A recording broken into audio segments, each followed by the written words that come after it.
बंगाल में ममता बनर्जी को बड़ा झटका, टीएमसी में 2 फाड़। विधानसभा स्पीकर ने बागी गुट को दी मंजूरी। बागी टीएमसी एमएलए ऋतव्रत बनर्जी को बनाया गया नेता विपक्ष, 60 विधायकों के समर्थन का दावा। सीबीएसई में बड़ा प्रशासनिक फेरबदल, लोखंडे प्रशांत सीताराम बने सीबीएसई के नए चेयरपर्सन, एसीसी ने दी मंजूरी। कर्नाटक में नई सरकार का शपथ ग्रहण, डीके शिव कुमार ने ली मुख्यमंत्री पद की शपथ, राहुल गांधी भी रहे मौजूद।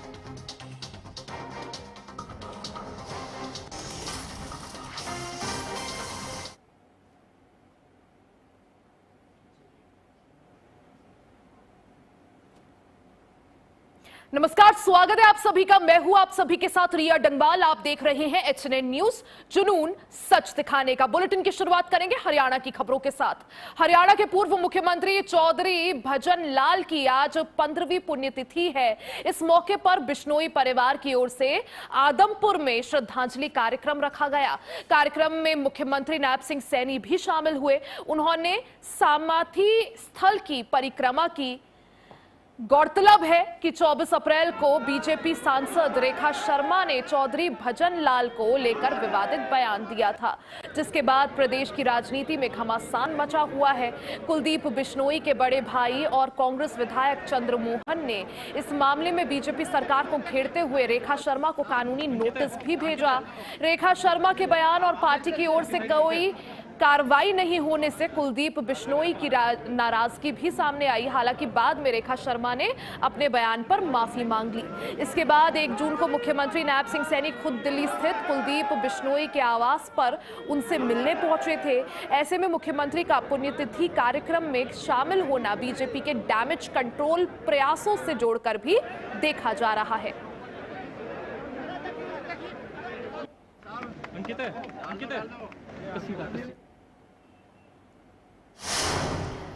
केंद्रीय राज्य मंत्री और गुरुग्राम के सांसद राव इंद्रजीत ने गुरुग्राम में चल रही प्रमुख विकास परियोजनाओं की समीक्षा की। इस दौरान अधिकारियों को समयबद्ध और गुणवत्तापूर्ण कार्य सुनिश्चित करने के निर्देश दिए गए। लघु सचिवालय में आयोजित समीक्षा बैठक में metro, SPR, RRTS, orbital rail corridor और राष्ट्रीय राजमार्ग परियोजना की प्रगति पर विस्तार से चर्चा की गई। बैठक में Palwal, Sohna, Manesar, Sonipat orbital rail corridor, Gurugram metro परियोजना, दिल्ली बवाल आरआरटीएस कॉरिडोर और सदर पेरिफेरल रोड परियोजना की समीक्षा की गई। अधिकारियों ने बताया कि गुरुग्राम मेट्रो परियोजना का लगभग 8% कार्य पूरा हो चुका है और मिलेनियल सिटी सेंटर से सेक्टर 9 तक का कॉरिडोर अगस्त 2028 तक पूरा करने का लक्ष्य रखा गया है। केंद्रीय मंत्री ने गुरुग्राम पटौदी रेवाड़ी राष्ट्रीय राजमार्ग परियोजना की धीमी प्रगति पर नाराजगी जताई। उन्होंने अधिकारियों को निर्माण कार्यों की गुणवत्ता सुनिश्चित करने और लंबित फ्लाईओवर तथा सर्विस रोड के कार्यों को प्राथमिकता के आधार पर पूरा करने के भी निर्देश दिए। राव इंद्रजीत सिंह ने कहा कि गुरुग्राम तेजी से विकसित हो रहा है और ऐसे में भविष्य की जरूरतों को ध्यान में रखते हुए सभी आधारभूत परियोजनाओं को प्राथमिकता के आधार पर पूरा किया जाना चाहिए। उन्होंने स्पष्ट किया कि यातायात हो, पेयजल, जल निकासी और सार्वजनिक परिवहन से जुड़ी परियोजनाओं में किसी भी प्रकार की देरी स्वीकार नहीं की जाएगी। बैठक में जल आपूर्ति और जल प्रबंधन से जुड़े विषयों की भी समीक्षा की गई। केंद्रीय मंत्री ने अधिकारियों को साल 2051 तक की आबादी को ध्यान में रखते हुए दीर्घकालिक जल प्रबंधन योजना तैयार करने के निर्देश दिए। अधिकारियों ने बताया कि इस दिशा में सर्वश्रेष्ठ कार्य कराया जा चुका है और भविष्य की आवश्यकता के अनुरूप योजनाएं तैयार की जा रही हैं।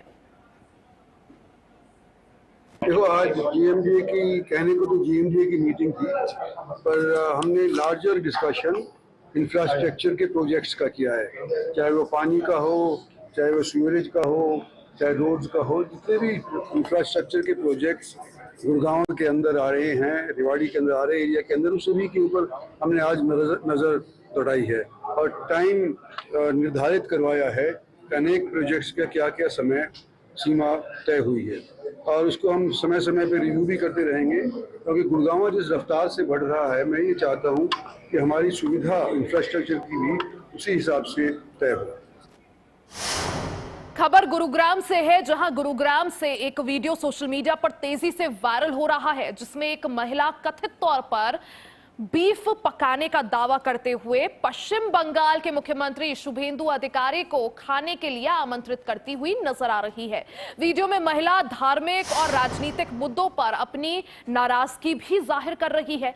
मामले की शिकायत मिलने के बाद गुरुग्राम पुलिस ने कार्रवाई करते हुए महिला को गिरफ्तार कर जेल भेज दिया है। वहीं वीडियो में एक महिला रसोई में खाना बनाती नजर आ रही है। महिला बंगाली भाषा में बात करते हुए पश्चिम बंगाल के मुख्यमंत्री शुभेंदु अधिकारी का नाम लेती है और दावा करती है कि उसने कड़ाही में गोश्त यानी बीफ पकाया है। महिला आगे कहती है कि उसने उनके लिए गोश्त के साथ रोटी भी तैयार की है और यदि उन्हें भात यानी चावल खाना हो तो वो भी बना सकती है। वहीं एसीपी क्राइम नवीन के मुताबिक वायरल वीडियो की शिकायत मिलने के बाद जांच शुरू की गई है। वहीं लोगों की धार्मिक भावनाओं को आहत करने के मामले में महिला को गिरफ्तार कर जेल भेज दिया गया है। सोशल मीडिया पर वायरल इस वीडियो को लेकर चर्चाओं का दौर जारी है। 29 पुलिस स्टेशन का वाक्य था। इसमें किसी लेडी ने कोई कुछ बनाया था खाने में, तो उसने कुछ ऐसा अपनी वीडियो वायरल करी थी कि जो उसने गाय का मांस बनाया है और उसको इनवाइट कर रही थी कुछ खाने के लिए। तो उसमें 29 पुलिस स्टेशन में कंप्लेंट दी गई किसी द्वारा और उसमें एफआईआर लॉन्च करके इसको अरेस्ट कर लिया था और जेल भेज दिया। तो ये वेस्ट बंगाल क्योंकि बंगाली में उसमें बाइट में बोला है अपनी वीडियो में, तो बंगाल जो सीएम है उनको इनवाइट कर रही थी। तो उसमें जो अभी क्योंकि बातें बंगाली में है तो समझ नहीं आ रही प्रॉपर जो हिंदी उसका अनुवाद क्या है। तो लेकिन जो उसमें निकला तो ये गाय का बीफ को बना के और उसको परोसने की बात उसमें उसने की थी। आईआईटी रुड़की द्वारा घोषित जेईई एडवांस 2026 के परिणामों में पलवल के गरुड़ शिक्षण संस्थान ने एक बार फिर से शानदार सफलता हासिल की है। संस्थान के कई छात्रों ने परीक्षा में सफलता प्राप्त कर अपनी प्रतिभा का लोहा मनवाया है। गरुड़ क्लासेस की प्रबंधक सुमन डागर ने सफल छात्रों और उनके अभिभावकों को मिठाई खिलाकर फूल मालाएं पहनाकर सम्मानित किया। उन्होंने बताया कि छात्र रजनीश, सपना, रितेश, पुष्पेंद्र और वंश ने जेईई एडवांस में सफलता हासिल कर संस्थान का गौरव बढ़ाया है। परिणाम घोषित होने के बाद संस्थान में खुशी का माहौल देखने को मिला। सफल छात्रों का ढोल नगाड़ों के साथ स्वागत किया गया और मिठाई बांटकर इस उपलब्धि का जश्न मनाया गया। सुमन डागर ने इस सफलता का श्रेय संस्थान की पूरी टीम और शिक्षकों की मेहनत को दिया। उन्होंने कहा कि लगातार मार्गदर्शन, अनुशासन और छात्रों की लगन के चलते ये उपलब्धि संभव हो सकी है। संस्थान का दावा है कि महज 3 वर्षों में गरुड़ क्लासेस ने जेईई मेंस, जेईई एडवांस और अन्य प्रतियोगी परीक्षाओं में उत्कृष्ट प्रदर्शन और परिणाम देकर पलवल में अपनी अलग पहचान बनाई है। सफल छात्रों ने अपनी उपलब्धि का श्रेय अपने अभिभावकों और संस्थान के शिक्षकों को दिया। छात्रों का कहना है कि गरुड़ क्लासेस के शिक्षकों के मार्गदर्शन, मोटिवेशन और निरंतर सहयोग से उन्हें ये सफलता हासिल हुई है। हाल ही में जेईई एडवांस का रिजल्ट डिक्लेयर हुआ है, जिसके अंदर गरुड़ क्लासेस में अपने दूसरे ही साल में 5 बच्चों ने जेईई एडवांस क्वालिफाई किया है, जिसमें अपने बच्चे रहे हैं पुष्पेंद्र, वंश, रितेश, रजनीश और सपना। इन 5 बच्चों ने जेईई एडवांस के लिए क्वालिफाई किया और उसके साथ साथ 15 बच्चे ऐसे रहे जिन्होंने जनवरी अप्रैल अटेम्प्ट में जेईई मेंस के लिए क्वालिफाई किया है। तो पहले दूसरे साल में ही ऐसा रिजल्ट देना अपने आप में ही एक बेहतरीन तारीफ है। बाकी आगे के लिए हम ये प्लान कर रहे हैं कि जो बच्चे जेईई एडवांस से दूर रह गए, वंचित रह गए, वो कर सकते हैं अच्छा, उनके लिए एक स्पेशल बैच हम स्टार्ट कर रहे हैं जो कि इवनिंग में रहेगा 3 to 6 और उसमें जेई एडवांस स्पेशल ही उनको कराई जाएंगी चीजें, ताकि रिजल्ट और बेहतर हम अपने पलवल इलाके में दे सकें। कुरुक्षेत्र में गेहूं के स्टॉक पर पानी की बौछारें छोड़ने के मामले में जांच रिपोर्ट के आधार पर बड़ी प्रशासनिक कार्रवाई की गई है। खाद्य एवं आपूर्ति विभाग के निरीक्षक अंकुर जागड़ा को लापरवाही के आरोप में तत्काल प्रभाव से निलंबित कर दिया गया है। खाद्य नागरिक आपूर्ति एवं उपभोक्ता मामले विभाग के महानिदेशक अंशज सिंह ने जांच में लापरवाही पाए जाने के बाद खाद्य एवं आपूर्ति निरीक्षक अंकुर जागड़े के निलंबन के आदेश जारी किए हैं। मामले की गंभीरता को देखते हुए कुरुक्षेत्र के उपायुक्त विश्राम कुमार मीणा ने 22 मई को शाहाबाद के एसडीएम की अध्यक्षता में जांच कमेटी का गठन किया था। कमेटी को पूरे प्रकरण की जांच कर रिपोर्ट सौंपने के निर्देश दिए गए थे। जांच कमेटी की रिपोर्ट में सामने आया और जो भी तथ्य सामने आए तथ्यों के आधार पर विभाग ने ये कार्रवाई की है। अधिकारियों का कहना है कि सरकारी अनाज की रख रखाव में किसी भी प्रकार की लापरवाही बर्दाश्त नहीं की जाएगी। विभागीय कार्रवाई के बाद ये संदेश साफ है कि सार्वजनिक वितरण प्रणाली और खाद्यान्न भंडारण से जुड़े मामलों में जवाबदेही तय की जाएगी और दोषी पाए जाने वालों के खिलाफ सख्त कदम उठाया जाएगा।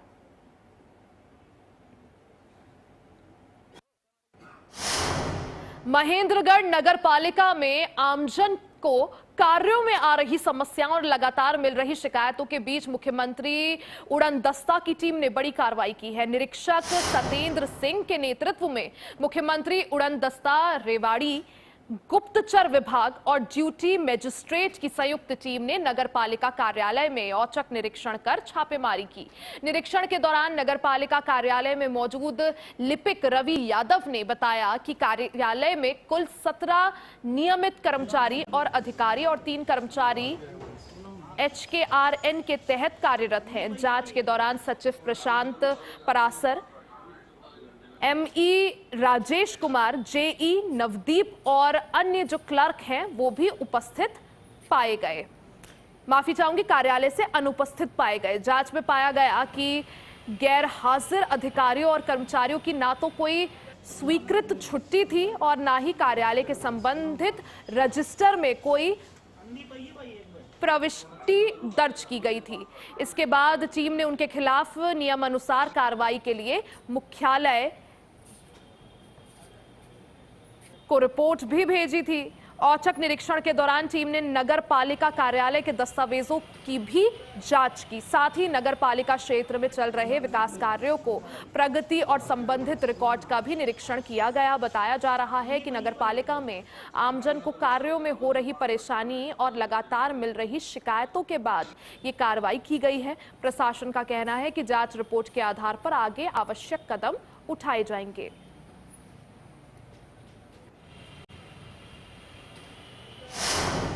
यमुनानगर पुलिस ने नशा तस्करों के खिलाफ बड़ी कार्रवाई करते हुए जिले में ऑपरेशन मैदान 2.0 शुरू किया है। अभियान के तहत आज तड़के हमीदा क्षेत्र में पुलिस ने व्यापक छापेमारी कर नशे के कारोबार से जुड़े लोगों पर शिकंजा कसने का प्रयास किया।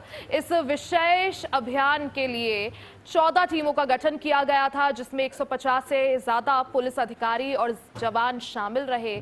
पुलिस ने सुबह करीब 4:30 पर हमीदा क्षेत्र में कई संदिग्ध ठिकानों पर एक साथ दबिश दी।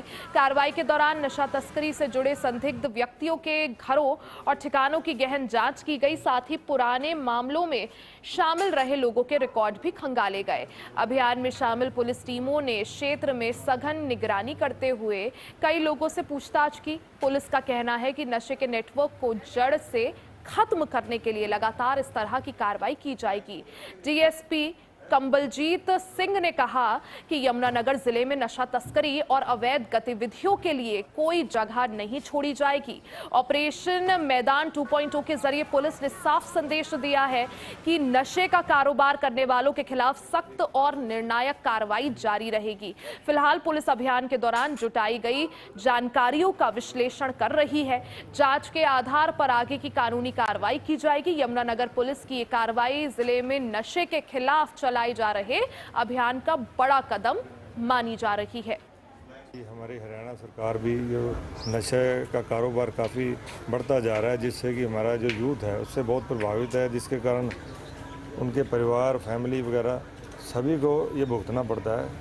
तो इसके रिगार्डिंग ऑपरेशन मैदान 2 चलाया जा रहा है।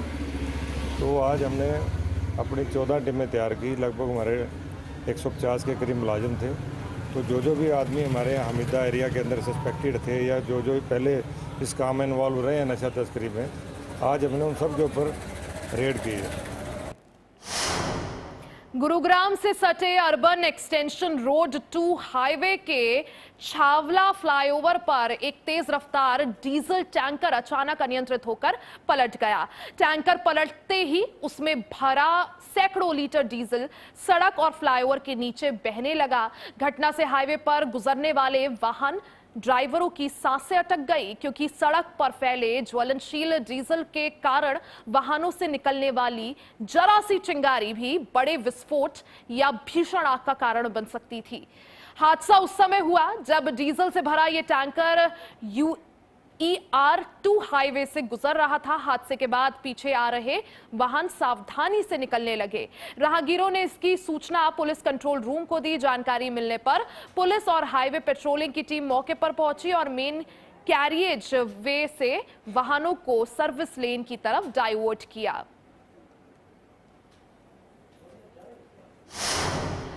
गुरुग्राम पुलिस को बड़ी सफलता मिली है। सेक्टर 93 इलाके में पालम विहार क्राइम ब्रांच की टीम ने मुठभेड़ के बाद 5,000 रुपए के इनामी बदमाश को गिरफ्तार कर लिया। पुलिस और बदमाश के बीच हुई फायरिंग में आरोपी के पैर में गोली लगी, जिसके बाद उसे दबोच लिया गया।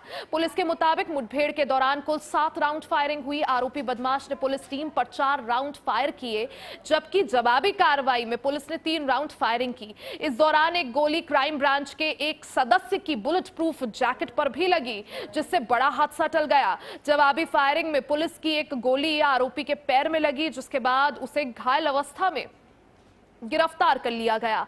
आरोपी की पहचान झज्जर निवासी 23 वर्षीय नितिन के रूप में हुई है। पुलिस के अनुसार नितिन के खिलाफ हत्या के प्रयास, लूट, डकैती, अपहरण और आर्म्स एक्ट समेत 17 से ज्यादा संगीन मामले दर्ज हैं। वो गुरुग्राम के उद्योग विहार इलाके में हुए एक अपहरण के मामले में फरार चल रहा था और उस पर 5,000 रुपए का इनाम भी घोषित था। पुलिस को सूचना मिली थी कि आरोपी चोरी की मोटरसाइकिल पर सेक्टर 93 इलाके से गुजर रहा था। गुप्त सूचना के आधार पर पालम विहार क्राइम ब्रांच की टीम ने घेराबंदी की।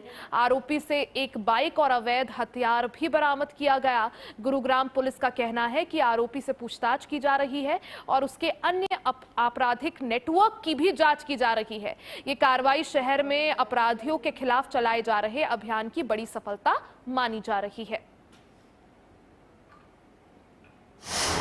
खबर पलवल से है, जहां उपायुक्त और जिला निर्वाचन अधिकारी डॉक्टर जयेंद्र सिंह छिल्लर ने बताया कि भारत निर्वाचन आयोग के निर्देशानुसार हरियाणा में मतदाता सूची के विशेष गहन पुनरीक्षण चरण 3 की यानी 3rd फेज की प्रक्रिया शुरू की जा रही है। इसके तहत BLO 15 जून से 14 जुलाई तक घर घर जाकर मतदाताओं का सत्यापन करेंगे और जरूरी फॉर्म भी भरवाएंगे।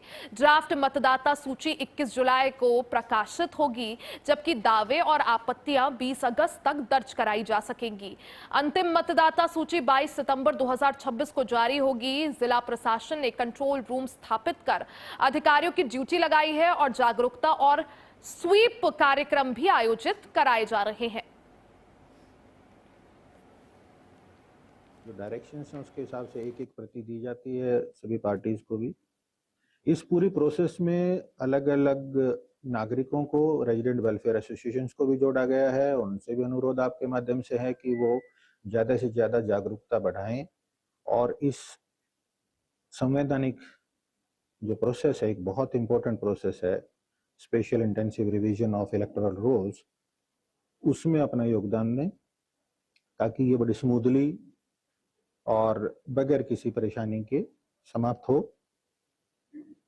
इसके अलावा पॉलिटिकल पार्टीज अपने एजेंट्स इसमें लगाती हैं बूथ लेवल पे, जो कि उन्होंने अपने ड्यू प्रोसेस के थ्रू दे भी दिए हैं, इलेक्शन कमीशन से भी आ गए हैं। अगर उसके बावजूद भी अगर कोई देना चाहता है booth level agent to political party, तो वो भी अभी दे सकते हैं। खबर यमुनानगर से है, जहां पुलिस द्वारा नशा तस्करों के खिलाफ चलाए जा रहे ऑपरेशन मैदान 2.0 के तहत लगातार कार्रवाई जारी है। इसी कड़ी में CIA 1 और एंटी नारकोटिक्स सेल की टीमों ने अलग अलग स्थानों पर छापेमारी करते हुए 2 आरोपियों को गिरफ्तार किया है। पुलिस के अनुसार CIA टीम ने एक आरोपी के कब्जे से 1800 प्रतिबंधित नशीले कैप्सूल बरामद किए हैं, जबकि एंटी नारकोटिक्स सेल की टीम ने दूसरे आरोपी से 528 प्रतिबंधित कैप्सूल बरामद किए हैं। इस तरह दोनों मामलों में कुल 2328 नशीले कैप्सूल बरामद हुए हैं। गिरफ्तार किए गए दोनों आरोपियों के खिलाफ NDPS एक्ट के तहत मामला दर्ज किया गया है। पुलिस ने आरोपियों को अदालत में पेश कर रिमांड हासिल कर लिया है, ताकि पूछताछ के दौरान नशे के इस नेटवर्क से जुड़े अन्य लोगों तक पहुंचाया जा सके। DSP रजत गुलिया ने बताया कि ऑपरेशन मैदान 2.0 के तहत जिले में नशा तस्करों के खिलाफ लगातार अभियान जारी है। पूछताछ में जो भी नाम सामने आएंगे उनके खिलाफ भी सख्त कार्रवाई की जाएगी। उन्होंने कहा कि नशे के कारोबार में शामिल किसी भी व्यक्ति को बख्शा नहीं जाएगा। में ऑपरेशन मैदान कंडक्ट करा जा रहा है माननीय IGP साहब श्री पंकज नैन जी की डायरेक्शंस पे, और जो मेन ऑब्जेक्टिव इस ऑपरेशन का वो है कि जो हमारी नशे की जो सप्लाई चेन है, जो प्रतिबंधित ड्रग्स का जो सप्लाई करा जाता है उसका उसको कम्प्लीटली ब्रेक किया जाए। उसी के चलते ही कल हमारी इंचार्ज CIA 1 को सूचना मिली थी कि एक व्यक्ति प्रतिबंधित गोलियां लेकर आया हुआ है, तो जिसके चलते हुए जब NDPS के प्रावधानों के तहत उसकी सर्च कैरी आउट करी गई, तो उससे लगभग 1800 अपनी टैबलेट सल्प्राजोलाम की बरामद हुई थी, जिसको एल्प्रेक्स भी बोला जाता है। और जब इसकी हमने इंटेरोगेशन करी तो ये भी पता चला है कि इसके खिलाफ पहले भी 5 मुकदमे दर्ज हैं, जिसमें NDPS, हर्ट और विभिन्न इवन चोरी का भी मुकदमे दर्ज हैं।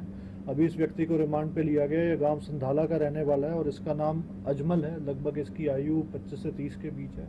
अब इसको रिमांड पर लेकर हम ये वेरीफाई करेंगे कि यह कहाँ से इन प्रतिबंधित ड्रग्स को लाया था और कहाँ इसको आगे सप्लाई करना था। ऑपरेशन मैदान के चलते ही आज कल एक और हमारे इंचार्ज ANC श्री अनिल जी को इन्फॉर्मेशन मिली थी कि एक व्यक्ति प्रतिबंधित ड्रग्स लेकर आया हुआ है। तो जब NDPS के प्रावधानों को अगेन फॉलो करते हुए जब उसकी पर्सनल सर्च करी गई, तो उससे लगभग 528 ट्रामाडोल के कैप्सूल्स बरामद।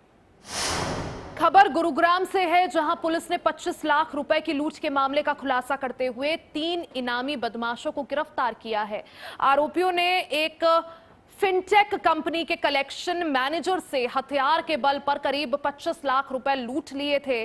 पुलिस के अनुसार 29 अप्रैल को सेक्टर 47 स्थित पार्क हॉस्पिटल के पास बाइक सवार बदमाशों ने वारदात को अंजाम दिया था।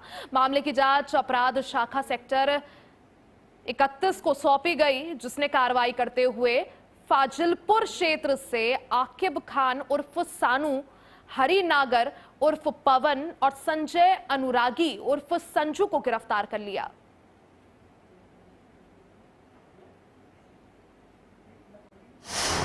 गुरुग्राम के बिलासपुर इलाके में एक दिल दहला देने वाले मामले का खुलासा हुआ है, जहां एक पिता ने अपने ही 5 महीने की मासूम बेटे की जहरीला पदार्थ देकर हत्या कर दी। पुलिस ने करीब 1.5 साल पुराने इस मामले में अब आरोपी को गिरफ्तार कर लिया है। आरोपी विक्रमजीत, जो मूल रूप से हिसार का रहने वाला है, उसकी गिरफ्तारी हो गई है।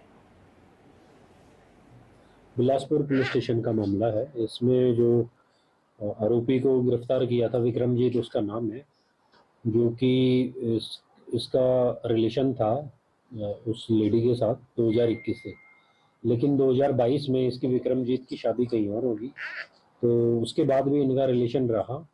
तो इनको जो बच्चा पैदा हुआ 2024 में अक्टूबर में बेटा पैदा हुआ था लिव इन से, तो उसके बाद इसने जो प्लानिंग के तहत ही, क्योंकि ये रहते थे इधर पालन विहार इलाके में, लेकिन इन्होंने जमालपुर चौकी के वहाँ पे रूम रेंट पे ले लिया। उससे करीब जो बच्चे की हत्या हुई थी, उससे करीब 15 दिन पहले इन्होंने जो रूम वहाँ पे लिया था और उसमें जाके ये रहे हैं कुछ टाइम पे, तब इसने बच्चे को जहर दिया और उसको मार दिया इसने जहर दिया। और अगली खबर गुरुग्राम से है, जहां द्वारका एक्सप्रेसवे और NH48 पर स्टंटबाजी का एक खतरनाक वीडियो वायरल हुआ है, जिसमें एक युवक चलती स्कॉर्पियो से बाहर लटक कर स्टंट करता नजर आ रहा है। वीडियो में युवक वाहन का गेट खोलकर जानलेवा स्टंट करते हुए दिखाई देता है, जिससे सड़क पर चल रहे अन्य वाहन चालकों की सुरक्षा पर गंभीर खतरा पैदा हो रहा है। सोशल मीडिया पर वायरल वीडियो होने के बाद लोग गुरुग्राम पुलिस से सख्त कार्रवाई की मांग कर रहे हैं। पुलिस के अनुसार वायरल वीडियो की जांच की जा रही है और वाहन और चालक की पहचान भी कर आवश्यक कानूनी कार्रवाई की जाएगी।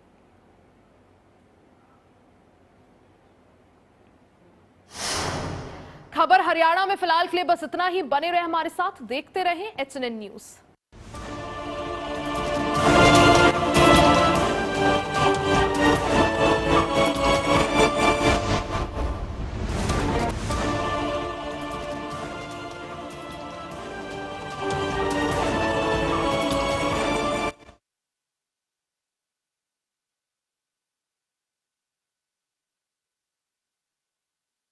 हर रोज हो जाता हूँ लेट, साथ नहीं होता है मेरा। अबे घोचू